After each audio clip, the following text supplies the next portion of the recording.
Hi viewers, welcome to Oracle Data Integrator 11g video tutorials. ETL versus ELT.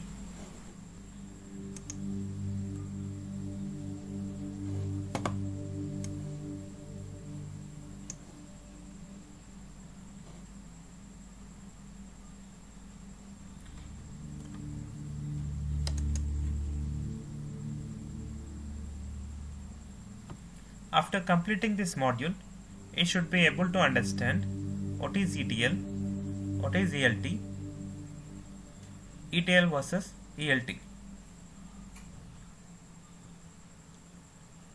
Let us consider this scenario. Mr. Guru is working for a software company. His manager asked him to learn ODI quickly to work for a data warehouse project. He starts understanding the ELT concepts before start learning ODI.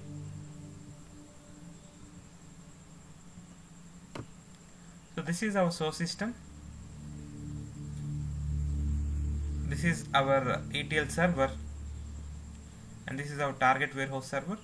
Basically, source system is heterogeneous source system. You have different types of sources like flat files, XML files, Oracle source or Teradata source or any other RDBMS source, and you have middle tier engine, that is ETL server, and you have your target warehouse server where it has all your target tables, dimensions and facts. Basically, you extract information from the source systems, you transform it on middle tier server, and finally you load into warehouse server. This is called ETL approach, extract, transform, load approach, to build a data warehouse. In ETL, all the data transformations are performed entirely by the proprietary ETL engine. Basically, this ETL engine will be on a dedicated server, so you need to have a dedicated hardware to install this ETL engine. Basically, ETL tools always operate on row by row basis, so that it performs data transformations on a row by row base, and hence it can become the overall process bottleneck.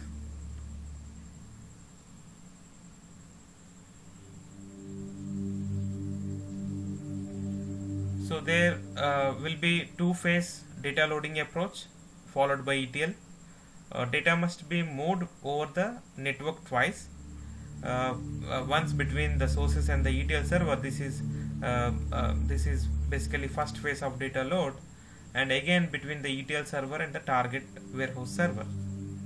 Sometimes data must be moved more than twice also, that we will see in the next slide.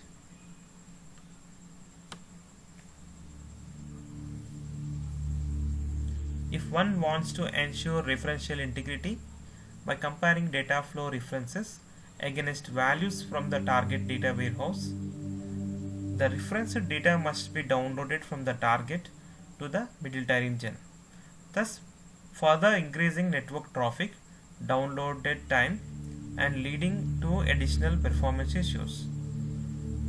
So for example, you have two tables called EMP and employee table and department table on your target warehouse server.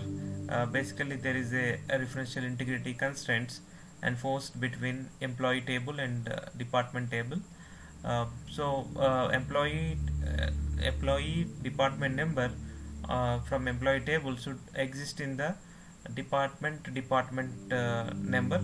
So basically, every employee record you insert into the target employee table, first you need to check whether department number of that employee is existing in the department table or not. So in order to do these lookups from ETL server onto the target DAPT table, which is on the target warehouse server, your ETL server cannot directly look up onto the target warehouse server, because they are different servers. Unless you have some way like DB links, you can't directly write a query to select the data which is in the target warehouse server. So in this case, ETL tools basically operate in a different way. Like first it will download the entire lookup table. In our case, the lookup table is department table, so it will be completely downloaded from the target warehouse server onto the middle tier server.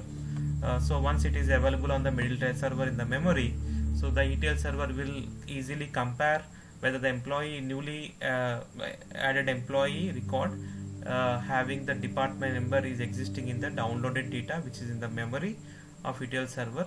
If department number of employee table existing on this memory downloaded data from the target, then it will send the employee record for insert to the target. Otherwise it will reject the record into some bad file. So but if you observe, there will be multiple loading phases. For example, you want to compare the employee record which is on ETL server with your target department table department number. The department table is downloading from the target to the ETL server, and that is also in a row by row base, like record by record base. So thus it leads to additional performance issues like IO issues, network traffic, and also it increases the download time. So because of all these issues like additional hardware cost, and you have needed to have a ETL engine on a dedicated server, and also you have multiple loading phases, in order to overcome all these disadvantages, nowadays people started moving from ETL approach to ELT approach, where you don't have to have a dedicated server for ETL transformations. So let's talk about ELT approach to build the data warehouse. So in ELT approach, there is no need of middle tier server, so the data transformations are entirely taken care by your target warehouse server. The reason is, nowadays your target warehouse OLAP servers like Oracle, Sybase, Teradata, they are capable of handling multiple transformations and large data sets which really having a big data like 40 million records or more than that. Like they are capable of handling big volumes, and they are capable of handling multiple transformations simultaneously. So you don't really need to have a ETL server in ELT approach. So basically you extract the sources information from the source system and directly move the data to the target warehouse. Then you transform, then finally you integrate with your warehouse server. This approach is called ELT approach to build a data warehouse. So I am just reading this slide. Extract the data from the sources, load the data into the destination server, and then transform.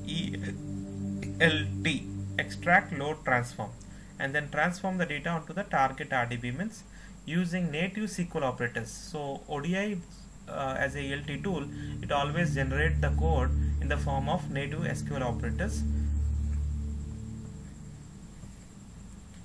So as I already explained you in the previous slide, there is no need for a middle tier engine or server, because all the transformations are directly taken care by your target warehouse engine. It basically leverages existing developer skills with target RDBMS engines, because it always generates SQL operators. So the code will be very powerful because it's a native code, and you also leverages server hardware to the greatest extent possible, because all transformations are taken care by server itself. So in this session we have learned what is ETL, what is ELT, and also the differences between ETL and ELT approaches to build data warehouses. Thank you.